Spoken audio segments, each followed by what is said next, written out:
बहुत वरिष्ठ नेता हैं, पार्टी के पूर्व अध्यक्ष रह चुके हैं। दोनों ही लोग राष्ट्रीय पार्टी के, भारतीय जनता पार्टी के का प्रतिनिधित्व कर चुके हैं और मोदी कैबिनेट में बहुत सीनियर मंत्री हैं। चाणक्य कहे जाते हैं भारतीय जनता पार्टी के अमित शाह। ऐसे में अमित शाह ने पर्यवेक्षक के तौर पर अगर अमित शाह को भेजा जा रहा है बंगाल, तो स्पष्ट तौर पर बहुत साफ संदेश है कि पश्चिम बंगाल का ये जो चुनाव है, ये सिर्फ विधानसभा ही जीतना बीजेपी का मकसद नहीं था। 42 सीटें हैं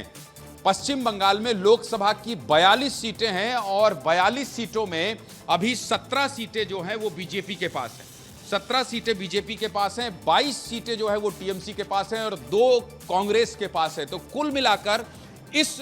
पर्यवेक्षक की नियुक्ति को सिर्फ और सिर्फ मुख्यमंत्री के चुनाव के रूप में नहीं देखा जाना चाहिए, बल्कि इस रूप में देखा जाना चाहिए जो अमित शाह का बंगाल का एक वायरल हो रहा है बयान कि मैं टीएमसी को उखाड़ फेंकने आया हूं। और ये सभी लोग जानते हैं और हम और आप तो रसिका बहुत करीब से जानते हैं, क्योंकि छत्तीसगढ़ में नक्सलवाद जैसी चुनौती को किस तरह से कमिटमेंट और टारगेट के साथ गृह मंत्री अमित शाह ने खत्म किया है। ऐसे में पश्चिम बंगाल में 10 साल की मेहनत बीजेपी के संगठन ने, आरएसएस ने, बीजेपी के रणनीतिकारों ने, चाणक्य ने, प्रधानमंत्री नरेंद्र मोदी ने, तमाम नेता ने, एक नेताओं ने वहां मेहनत की है। ये मेहनत 5 साल की नहीं है, ये मेहनत 10 साल की है। और आने वाले 2029 के लोकसभा चुनाव में भारतीय जनता पार्टी ये जानती है कि अभी मौजूदा स्थिति जो है उसके पास 240 सीटें हैं। ऐसे में पश्चिम बंगाल में एक बहुत बड़ी संख्या है लोकसभा सीट की और इसके आधार पर ये जो तैयारी है, पश्चिम बंगाल के मुख्यमंत्री का चुनाव सिर्फ इसलिए नहीं होगा कि पश्चिम बंगाल में, जैसा कि अमृत अभी कह रहे थे कि शुभेंदु अधिकारी चेहरा है या शुभेंदु अधिकारी के नाम की बहुत चर्चा है, टीएमसी से वो आए हैं,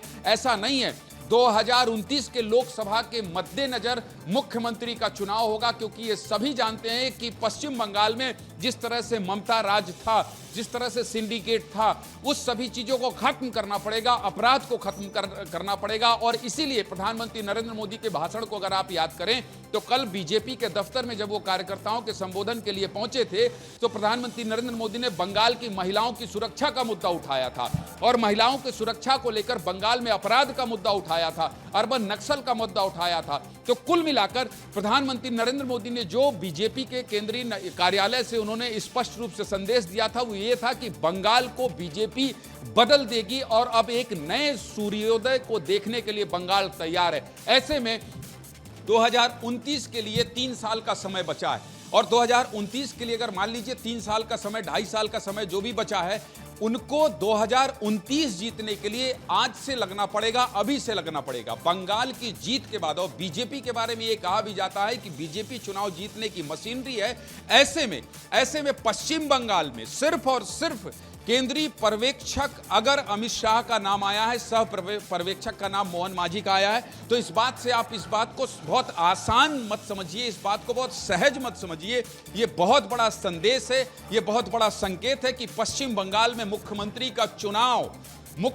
का चुनाव कोई बहुत बड़ी बात नहीं होगी कि जिस नाम की चर्चा चल रही है वही नाम पर, उसी नाम पर मुहर लगे। क्योंकि मैं बार बार 2029 को इसलिए इंगित कर रहा हूं क्योंकि पश्चिम बंगाल की 42 सीटों में जो 17 सीट है बीजेपी के पास और 22 सीट टीएमसी है, उस 22 सीटों पर नजर है। 2 सीट कांग्रेस के पास है, उस पर बीजेपी की नजर है कि कैसे 2029 के लोकसभा चुनाव में बहुत मजबूती के साथ बीजेपी वहां से लोकसभा चुनाव में वापसी करे। तो बीजेपी लोकसभा की तैयारी में अभी से लग गई है। अमित शाह का पर्यवेक्षक बनना, अमित शाह के शब्दों से, अमित शाह की तरफ से मुख्यमंत्री के ऐलान होने का मतलब है कि सीधा कमांड सेंटर गृह मंत्री अमित शाह होंगे सरकार चलाने के लिए। और 2029 में पश्चिम बंगाल में इसी रणनीति के साथ, जिस तरह से सुनील बंसल और भूपेंद्र यादव को वहां लगाया गया था, जिस तरह से मध्य प्रदेश, छत्तीसगढ़ और देश भर के कार्यकर्ता वहां